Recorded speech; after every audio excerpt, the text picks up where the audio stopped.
کہیں ایک حسین خواب ہے، کہیں جان لیوا عذاب ہے، کبھی کھو لیا کبھی پا لیا، کبھی رو لیا کبھی گا لیا، کہیں رحمتوں کی ہے بارشیں، کہیں تشنگی بے حساب ہے، کہیں چھاؤں ہے کہیں دھوپ ہے، کہیں اور ہی کوئی روپ ہے، کہیں چھین لیتی ہر خوشی، کہیں مہربان بے حساب ہے، یہ جو زندگی کی کتاب ہے، یہ کتاب بھی کیا کتاب ہے۔ ہیلو فرینڈز، میں آپ کا ٹرینر رب نواز۔ کیسے ہیں آپ؟ امید کرتا ہوں خیریت سے ہوں گے۔ دوستو، آج کی اس ویڈیو میں ہم کچھ مشہور کوٹیشنز کی بات کریں گے اور ان کے معنی و مفہوم کو سمجھنے کی کوشش کریں گے اور کچھ ورڈ ایڈیمز پر بھی بات کریں گے۔ تو چلیے شروع کرتے ہیں۔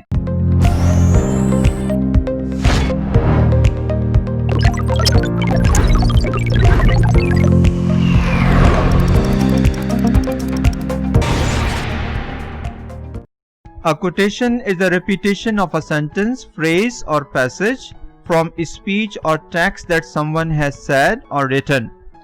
دوستو، کوٹیشن ایک تکرار ہے کسی جملے، فقرے یا اقتباس کی جو کسی کی گئی تقریر یا لکھی گئی عبارت سے ماخوذ ہو۔ دوستو، زندگی کبھی آسان نہیں ہوتی۔ زندگی کو آسان بنایا جاتا ہے پیار سے، خلوص سے، اپنائیت سے اور سب سے بڑھ کر برداشت سے۔ زندگی کی حقیقتیں وقت کے ساتھ ساتھ کھلتی چلی جاتی ہیں۔ زندگی کے بہت سے سبق ہمیں وقت سکھاتا ہے۔ ایک بہت ہی خوبصورت کوٹ ایڈرے ہیپبرن کی ہے کہ As you grow older, you will discover that you have two hands, one for helping yourself and other for helping others. جیسے جیسے آپ بڑے ہوتے جاتے ہیں، آپ اس حقیقت سے آشنا ہوتے ہیں کہ آپ کے دو ہاتھ اس لیے دیے گئے ہیں کہ ایک ہاتھ سے اپنی اور دوسرے ہاتھ سے دوسروں کی مدد کریں۔ دوستو، آپ کو جو یہ خوبصورت زندگی ملی ہے، اس کے بدلے میں آپ نے اسے کیا لوٹایا؟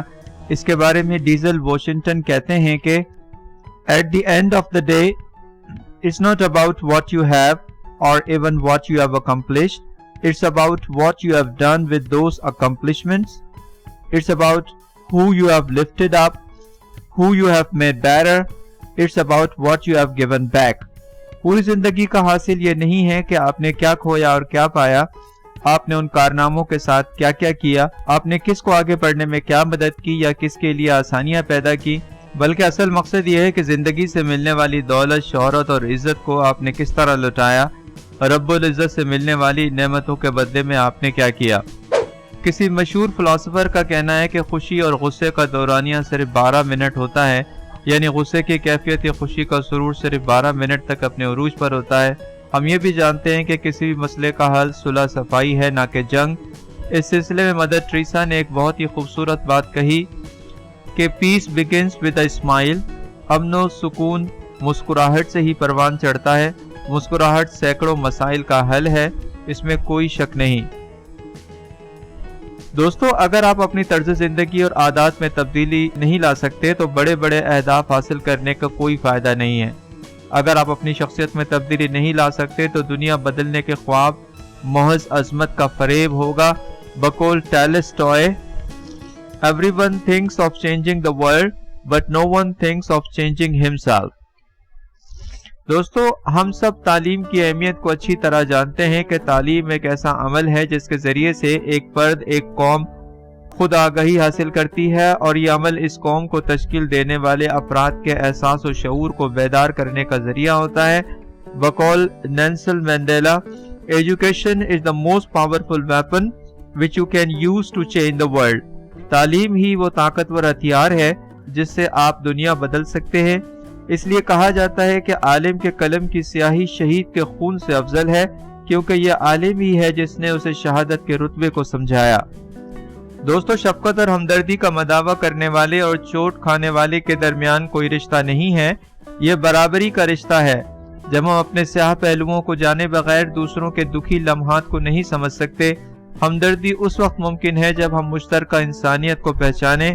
بقول دلائی Lama, Compassion is the radicalism of time. ہمدردی دور حاضر کی بنیاد پرستی ہے۔ دوستو، ہم ہر روز ان باتوں کو سنتے ہیں کہ دنیا کس طرح غربت، آلودگی، بے روزگاری، اقربا پروری، بنیاد پرستی، لسانیت، مذہب اور تعصب چکی میں پس رہی ہے، اور اس میں بسنے والے انسان دن بدن مایوسی کے گڑھے میں گر رہے ہیں۔ انہیں اس ناسور سے بچانے کے لیے ہمارا ایک چھوٹا سا عمل دنیا کو اس تباہی سے بچا سکتا ہے۔ مہاتما گاندھی کہتے ہیں In a gentle way you can shake the world۔ دوستو علامہ اقبال کا ایک مشہور شعر ہے کہ فرد قائم ربط ملت سے ہے تنہا کچھ نہیں، موج ہے دریا میں اور بیرون دریا کچھ نہیں۔ اور ایک مشہور کہاوت ہے کہ ایک اکیلا دو گیارہ، یعنی تفرقات بربادی کا پیش خیمہ ہوتے ہیں جبکہ اتحاد میں برکت ہے۔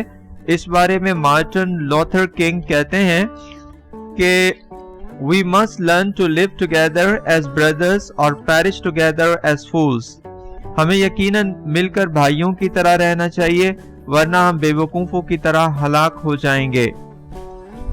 دوستو تعلیم اور اس سے وابستہ افراد اور اشیاء کی اہمیت کو اجاگر کرتے ہوئے ملالہ کہتی ہیں کہ Let us remember one book, one pen, one child and one teacher can change the world۔ چلیے اس بات کو یاد رکھیں کہ ایک کتاب، ایک قلم، ایک بچہ اور ایک استاد دنیا بدل سکتا ہے۔ دوستو دنیا کو بدلنے کے حوالے سے مارگریٹ میلاٹ کہتی ہیں کہ never thought that a small group of thoughtful committed citizens can change the world indeed it is the only thing that ever has۔ اس میں شک و شبہ کی کوئی گنجائش نہیں کہ باشعور اور پرعزم شہریوں کا ایک چھوٹا سا گروہ دنیا کو بدل سکتا ہے۔ در حقیقت یہی وہ واحد ذریعہ ہے جس سے دنیا کو بدلا جا سکتا ہے۔ دوستو اب ہم کچھ ورلڈ ایڈیم کی بات کرتے ہیں اور ان کے استعمالات کو سمجھتے ہیں۔ Number 1 move up the world means to be more successful, to lift yourself in the social status۔ دوستو اس ایڈیم کا استعمال اس وقت کیا جاتا ہے جب کسی کا سوشل اسٹیٹس کسی وجہ سے بڑھ رہا ہو، جیسے کہ congratulations on your new position, you are really moving up in the world۔ آپ کو آپ کا نیا عہدہ مبارک ہو، آپ واقعی کامیابی کی طرف گامزن ہیں۔ congratulations on your new house, you are really moving up in the world۔ نیا گھر مبارک ہو، آپ واقعی ترقی کر رہے ہیں۔ congratulations on completing your assignment, you are really moving up in the world۔ مبارک ہو آپ نے اپنا اسائنمنٹ مکمل کر لیا، آپ واقعی آگے بڑھ رہے ہیں۔ Number 2 on the top of the world means extremely pleased, very glad۔ دوستو اس ایڈیم کا استعمال اس وقت کیا جاتا ہے جب آپ کسی وجہ سے بہت خوش ہوں، جیسے کہ he is on the top of the world since he had a promotion۔ جب سے اس کا پروموشن ہوا ہے وہ بہت خوش ہے۔ she is on the top of the world since she got first prize۔ جب سے اسے پہلا انعام ملا ہے وہ بہت خوش ہے۔ They are on the top of the world since they bought a new car۔ جب سے انہوں نے نئی گاڑی خریدی ہے وہ بہت خوش ہیں۔ Number 3 have the world at one's feet means unbelievably successful, very popular۔ دوستو اس ایڈیم کا استعمال اس وقت کیا جاتا ہے جب کوئی بہت زیادہ کامیاب ہو گیا ہو، جیسے کہ Shah Rukh Khan has the world at his feet۔ Shah Rukh Khan بہت زیادہ کامیاب انسان ہے۔ معین Akhtar had the world at his feet۔ معین اختر ہر دل عزیز شخصیت کے مالک تھے۔ I wish I will have the world at my feet۔ کاش کہ میں اپنے مقصد میں کامیاب ہو جاؤں۔ Number 4 think the world means have a soft corner for somebody, respect and appreciate someone۔ دوستو اس ایڈیم کا استعمال اس وقت کیا جاتا ہے جب ہم کسی کے تہہ دل سے ممنون و مشکور ہوں اور ان کی دل سے عزت کرتے ہوں یا انہیں چاہتے ہوں، انہیں پسند کرتے ہوں، جیسے کہ I think the world of my teachers۔ میں اپنے اساتذہ کی دل سے عزت کرتا ہوں۔ He thinks the world of his parents۔ وہ اپنے والدین کو بہت چاہتا ہے، انہیں بہت محبت کرتا ہے۔ She thinks the world of her boss۔ وہ اپنے باس کی بہت عزت کرتی ہے۔ Number 5 watching the world go by means passing the time, doing nothing special۔ دوستو اس ایڈیم کا استعمال اس وقت کیا جاتا ہے جب کوئی خاص کام نہ ہو رہا ہو، بس کسی نہ کسی طرح وقت کو دھکا دیا جا رہا، وقت گزاری ہو رہی ہو، جیسے کہ nothing much, just lying here watching the world go by۔ کچھ نہیں بس لیٹے لیٹے وقت گزار رہا ہوں۔ nothing much, just standing here watching the world go by۔ کچھ نہیں بس کھڑے کھڑے ٹائم پاس کر رہا ہوں۔ nothing much, just sitting here watching the world go by۔ کچھ نہیں بس بیٹھے بیٹھے وقت گزار رہا ہوں۔ امید ہے دوستو آپ کو آج کی ویڈیو پسند آئی ہوگی۔ اپنی رائے کے اظہار کے لیے کمنٹ باکس میں کمنٹ ضرور کیجیے گا۔ میری ویب سائٹ www.sarrafnawazacademy.com کو وزٹ کریں۔ لنک ڈسکرپشن میں موجود ہے۔ آپ مجھے فیس بک، ٹویٹر اور انسٹاگرام پر بھی جوائن کر سکتے ہیں۔ دوستو اپنا اور اپنے پیاروں کا بہت خیال رکھیے گا۔ اب مجھے اجازت دیجیے دعاؤں کے ساتھ کہ جہاں رہیے خوش رہیے، اللہ نے کے بعد۔